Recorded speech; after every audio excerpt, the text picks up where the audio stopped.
बिस्मिल्लाहिर्रहमानिर्रहीम अस्सलाम वालेकुम। इंडिया चाइना के दरमियान हालात इतने ज़्यादा ख़राब हो गए हैं कि दोनों जानिब से जंग की तैयारियां जारी है। लेकिन आप जानकर हैरान होंगी जो इंटेलिजेंस मालूमात पाकिस्तान के इदारों को मौसूल हो रही हैं उसमें चाइना और इंडिया से ज़्यादा इंडिया और पाकिस्तान की जंग का खतरा है। लेकिन ये ऐसी सूरत हाल क्या है कि असल लड़ाई तो वहां पर चल रही है। ज़रा मनाजिर देखिए, चाइना की जानिब से उन्होंने पेट्रोलिंग के मनाजिर जारी कर दिए हैं कि वो हर तरह से जंग के लिए तैयार हैं और इसके अलावा सर्दियों के लिए उनकी फौजों ने पूरी तरह पेट्रोलिंग और पहाड़ों पर चढ़ना शुरू कर दिया। यानी उन्होंने अपनी फौजें उतारना शुरू कर दी हैं हर लिहाज से, क्योंकि चंद दिन बाद यहाँ पर बर्फबारी पड़ने वाली है। और इस सूरत हाल के अंदर अब इंडिया क्या काम कर रहा है आप जानकर अजीबो गरीब सूरत हाल में हैरान होंगे कि इस वक्त मजीद डिस्कस करने से पहले इस वीडियो को लाइक करें, हकीकत टीवी को सब्सक्राइब करें और बेल आइकन पर जरूर क्लिक करें।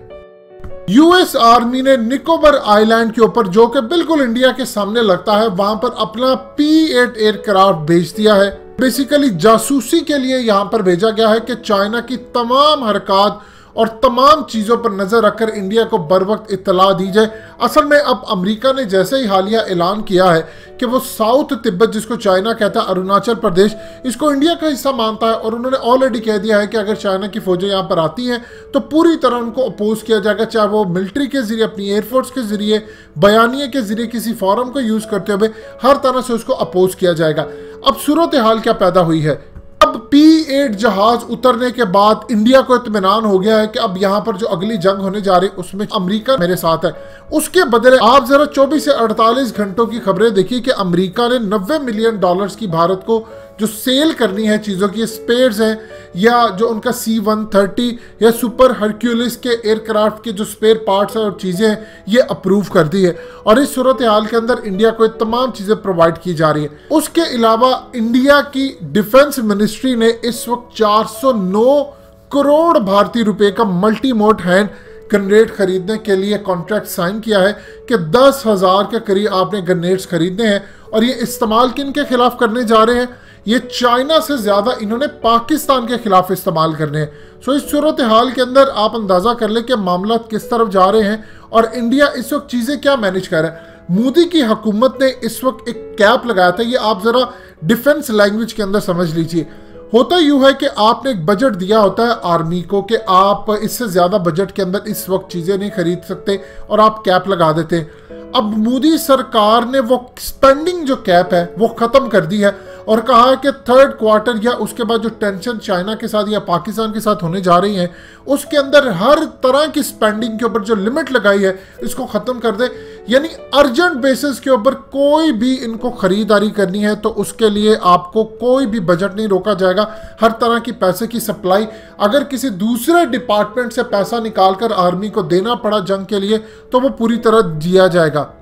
ट्रक और टैंक्स जो है वो फ्यूल प्रूफ जो है वो भी लिए जा रहे हैं और इस वक्त तैयारी पूरी इंडिया की जानिब से भी की जा रही है लड़ाई की। तमाम इदारों को भारत के अंदर कहा गया है कि वो अपनी इस वक्त स्पेंडिंग कैप लगा ले, यानी पूरी तरह जो बजट है उसको कंट्रोल कर ले, क्योंकि हो सकता है अर्जेंट बेसिस के ऊपर हमें अमेरिका से या अर्जेंट बेसिस के ऊपर किसी भी इसराइल से, दूसरे ममालिक से हमें फौरी तौर पर हमें चीजें खरीदनी पड़ सकती हैं। अब इस सूरत हाल के अंदर आप अंदाजा कर सकते हैं कि उनकी जंग की तैयारियां किस लेवल पर जा रही हैं। और इसी सूरत हाल के अंदर सिर्फ और सिर्फ आप समझ लें ऑलमोस्ट 1 महीना बाकी रह गया है डोनाल्ड ट्रंप के इलेक्शन में। क्योंकि अगर तो इलेक्शन हो जाते फिर भी डोनाल्ड ट्रंप की विक्ट्री काफ़ी हद तक चांसेस है कि वही जीते।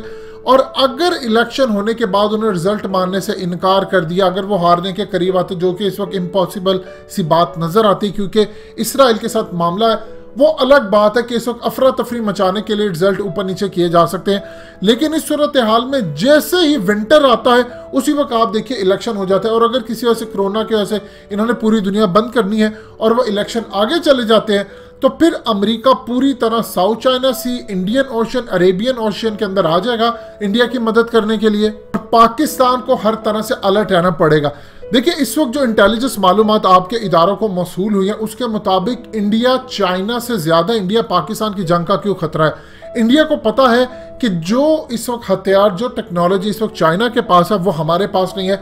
लिहाजा सबसे ज्यादा बेहतर ये है कि पाकिस्तान पर हमला कर दिया जाए, पाकिस्तान को इंगेज कर दिया जाए और उस सूरत हाल के अंदर अगर चाइना बैक एंड से आकर अरुणाचल प्रदेश या किसी जगह पर हमले की कोशिश करेगा तो अमेरिका साउथ चाइना सी के अंदर और खास तौर पर अरुणाचल प्रदेश में इवन कि उसकी फौजें भी उतर सकती हैं, उसकी एयरफोर्स भी आ सकती है, उसके जहाज भी आ सकते हैं जो मुकाबला करने के लिए आएंगे। अमेरिका ने जो ऐलान किया है कि अरुणाचल प्रदेश को वो भारत का हिस्सा मानते हैं और हर तरह के मिलिट्री एग्रेशन को वो अपोज करेंगे, इसका क्लियरली मतलब है कि उनकी एयरफोर्स, उनकी इंटेलिजेंस एजेंसियां, उनके हथियार, उनके एयरक्राफ्ट, ये तमाम की तमाम भारत की मदद के लिए फौरी तौर पर आगे आएंगी।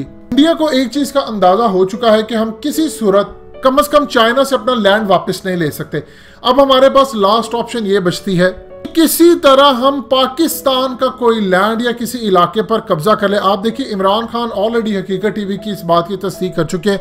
उन्होंने अपने इंटरव्यू के अंदर ये बात कही थी कि जनरल बाजवा ने तमाम ब्रीफ किया कि किस तरह इंडिया गिलगित बल्तिस्तान पर हमले की पूरी तैयारी कर रहा है, वहां पर अनारकी फैलाने की कोशिश कर रहा है, वहां पर सूरत हाल खराब कर रहा है। इनका प्लान अब ये है कि चाइना से ये इलाके वापस नहीं ले सकते। ये करने ये जा रहे हैं कि हम किसी तरह गिलगित बल्तिस्तान का कुछ इलाके पर कब्जा कर ले और अगर ये कब्जा हो सकता है तो उसके बदले चाइना से निगोशिएट किया जाए, क्योंकि वो गेट वे है गिलगित बल्तिस्तान और उससे आगे से गिलगित बल्तिस्तान ने काशगर से होते हुए फिर गिलगित बल्तिस्तान और आगे गवादर तक जाना है। और अगर हम ये करने में कामयाब हो जाते हैं तो इसके लिए मदद किसकी दरकार हो रही है? इस वक्त इसराइल तमाम उनको प्लानिंग करके दे रहा है और अर्जेंट बेसिस के ऊपर इस वक्त इंडिया ने जो कहा है कि स्पेंडिंग क्या खत्म की जाए, ये ऑर्डर्स इन्होंने जारी कर दिए हैं इसराइल को। अचानक से जैसे कोई हमला या कोई चीज होगी तो आप देखेंगे फौरी तौर के ऊपर, ऐसा नहीं है कि अभी ऑर्डर देंगे तो बाद में चीजें आएंगी, इन्होंने ऑलरेडी कह दिया कि आप तैयारी करके रखें, हम उसी वक्त फौरी तौर के ऊपर आपको कहेंगे और आप ये सामान भिजवाना शुरू कर दें। क्योंकि अगर इस वक्त ये ओपनली करते हैं तो इदारों के अंदर टकराव होता है। जब एक जंग की सी सूरत हाल होती है तो आप फिर बजट काट लेते हैं तो दूसरे इदारे भी नहीं करते और ना ओपोजिशन वहां पर बात करती है। लिहाजा आने वाले वक्त के लिए आप तैयार हैं। इंडिया की असल लड़ाई चाइना से नहीं पाकिस्तान से है। चाइना जितना मर्जी कब्जा करना चाहे, लेकिन उनको पता है कि पाकिस्तान का मुकाबला हम कर सकते हैं किसी ना किसी तरह। हम इनके साथ लाचे तो चाइना की टेक्नोलॉजी बहुत एडवांस है, लेकिन जो सरप्राइजेस इस दफ़ा इनको मिलने जा रहे हैं, जो 27 फरवरी को उनको मिला था कि हमने तो सिर्फ उस वक्त इनके जहाज बंद किए थे, रेडार से रास्ता और इनका राब्ता, सारी चीज़ें ख़त्म कर दी। अब जो टेक्नोलॉजी हम इस्तेमाल करेंगे वो इंडिया को इदराक है, लेकिन उसको समझ नहीं है कि किस लेवल की टेक्नोलॉजी पाकिस्तान के पास मौजूद है। ये आपको जब एडवेंचर होगा, जो कि एक दफ़ा होना ही होना है, और पाकिस्तान ने अपने इलाके वापस लेने, तो फिर इंडिया को रियलाइज होगा कि उन्होंने कितनी बड़ी गलती की है, मिसकैलकुलेट कर दिया है कि पाकिस्तान के पास कौन सी टेक्नोलॉजी अवेलेबल थी, कौन सी नहीं थी, और हमें चीज़ों को पहले से मैनेज करना चाहिए था। लेकिन एक बात तय हो चुकी है कि अमेरिका और इसराइल पूरी तैयारी कर चुके हैं इस वक्त इंडिया के साथ, और असल ऐलान और आपको सिर्फ वेट नजर आएगा वो डोनाल्ड ट्रंप के इलेक्शन का नजर आएगा। दोस्तों, हकीकत टीवी को सब्सक्राइब करना मत भूलिए, वीडियो को लाइक करें, शेयर करें और कमेंट सेक्शन में अपनी राय का इजहार जरूर करें।